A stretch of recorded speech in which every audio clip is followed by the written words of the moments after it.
profound sense of urgency and firm determination. All diplomatic efforts made by ECOWAS in resolving the crisis have been defiantly repelled by the military leadership. It is crucial that we prioritize diplomatic negotiations and dialogue as the bedrock of our approach.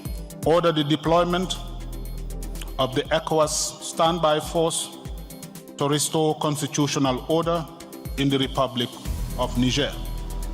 We begin the day with the possibility of war in Niger still very much on the table. Today, leaders from West Africa agreed to deploy a standby force that could be ordered to restore democracy in Niger if the country's military leaders do not.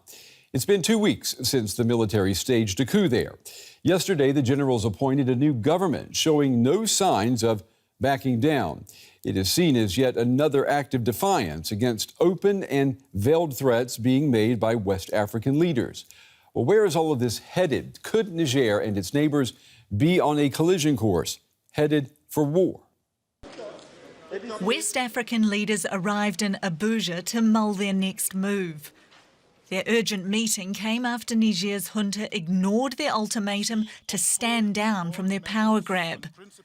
The group says all diplomatic efforts to resolve the crisis have been rejected by the military leaders. Now they're ramping up the pressure to restore democracy, issuing this directive. Direct the Committee of the Chief of Defense Staff to activate the ECOWAS standby force with all its elements immediately. Order the deployment of the ECOWAS standby force to restore constitutional order in the Republic of Niger. But it still isn't clear what that will look like, with a standby force likely to take weeks, if not longer, to assemble. The bloc also reiterated its commitment to finding a peaceful resolution. Earlier, the junta took to national TV to announce a new government. With Niger's deposed president, Mohamed Bazoum, still under house arrest, concerns are growing about his well-being.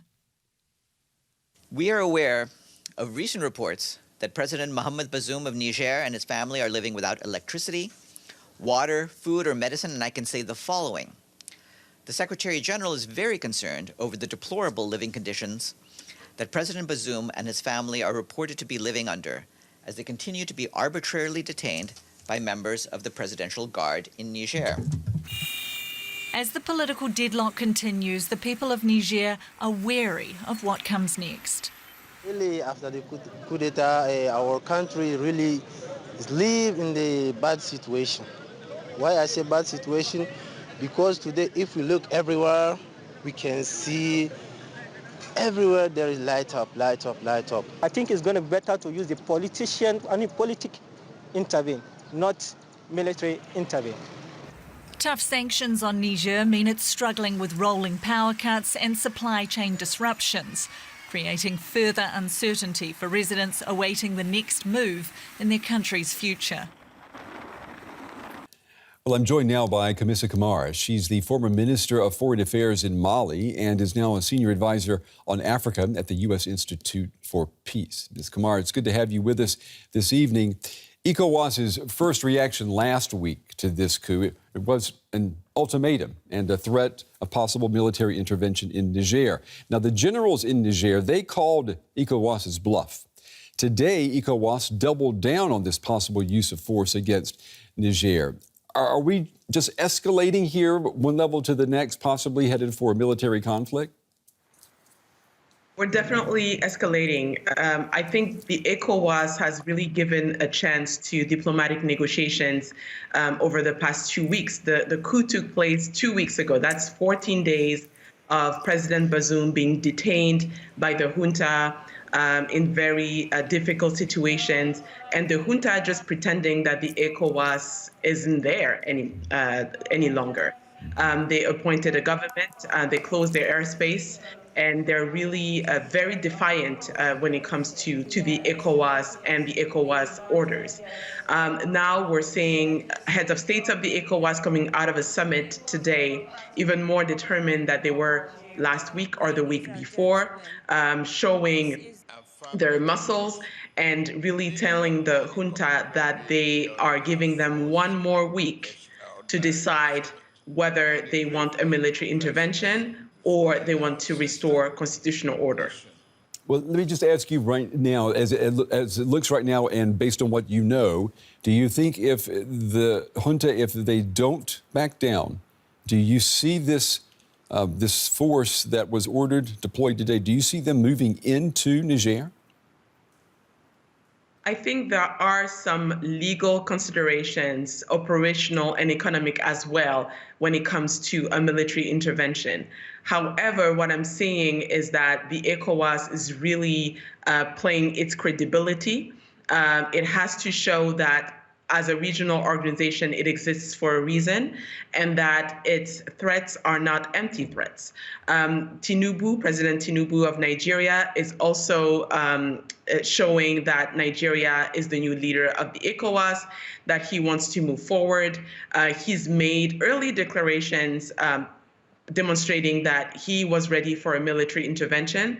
Both Nigeria, as the leader of the ECOWAS, and the ECOWAS as a regional body have their credibility on the line. Now, it's really hard to say whether a military intervention is going to happen. It would be speculation at this point. But what we can say, again, is that the ECOWAS is more determined than ever. Let me ask you a little bit about how we got here. You know, your country, Mali, has seen 3 coups in the span of a decade. Niger has seen 5 since gaining independence. Military leaders in West Africa, they don't respect election results all the time, and they do so with impunity, and in the case of Niger right now, with quite a bit of public support. You were part of a democratically elected government. It must pain you to see what is happening. Why is democracy apparently so disposable in West Africa? I've said it actually on air earlier that I am doubtful that democracy as it is being practiced in the West actually works for African countries. I believe that we really need to take a look at what citizens really want.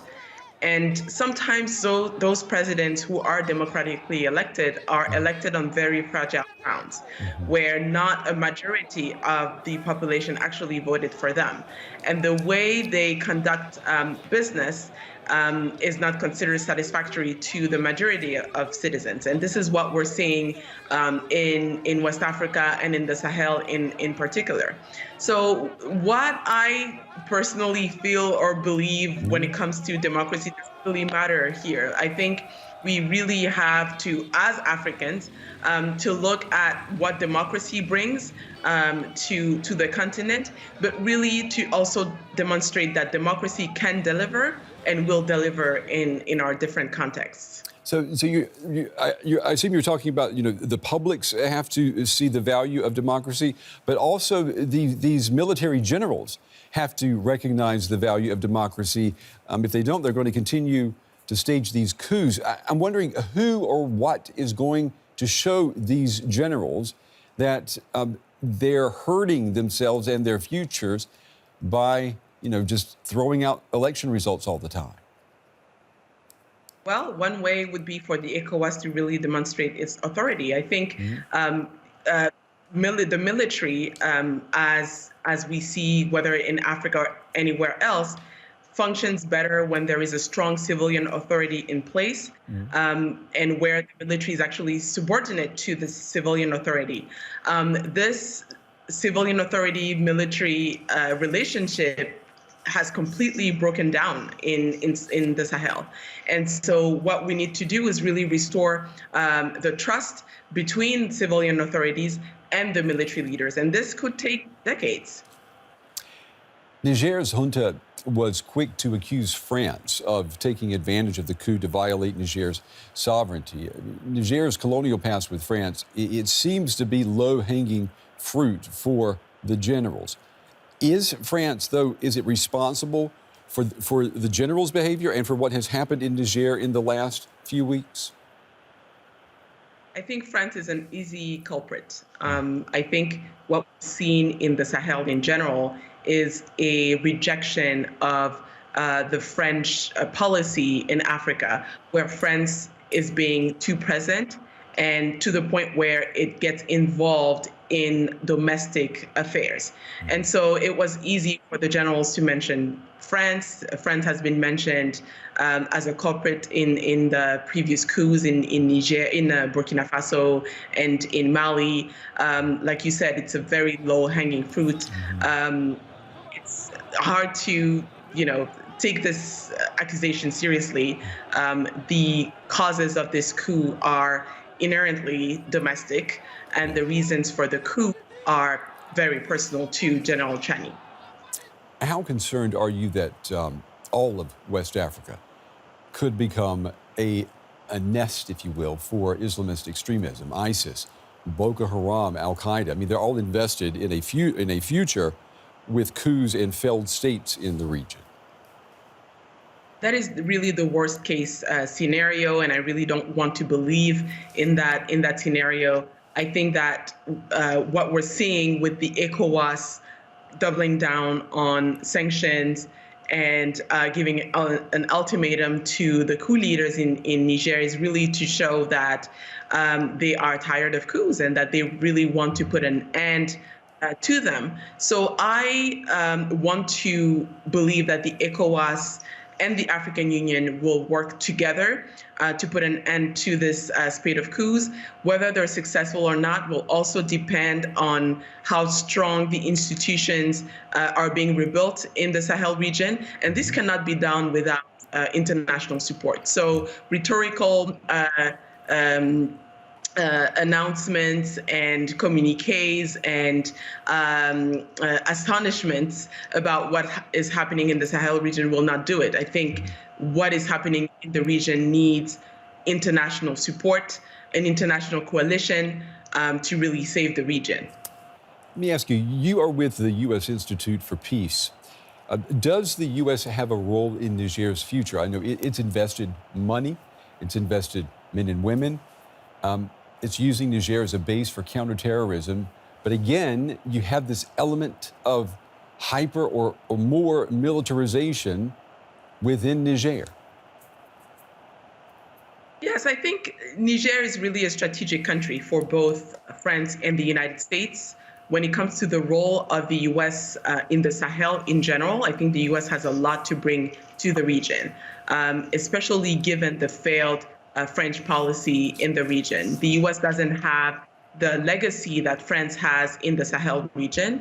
And on top of that, the U.S. is really perceived as a very respected partner. So it would be a very positive way forward or move forward for the U.S. to be fully invested in the Sahel, especially because coastal West African countries are a priority in the United States Global Fragility Act. It would make sense for the U.S. to also invest in the Sahel to prevent the issues of the Sahel from trickling down to the coastal West African states. Former Minister of Foreign Affairs in Mali, Commissioner Kamara, we appreciate you taking the time to talk with us tonight. Valuable context and analysis at a very important time. Thank you. Thank you for having me.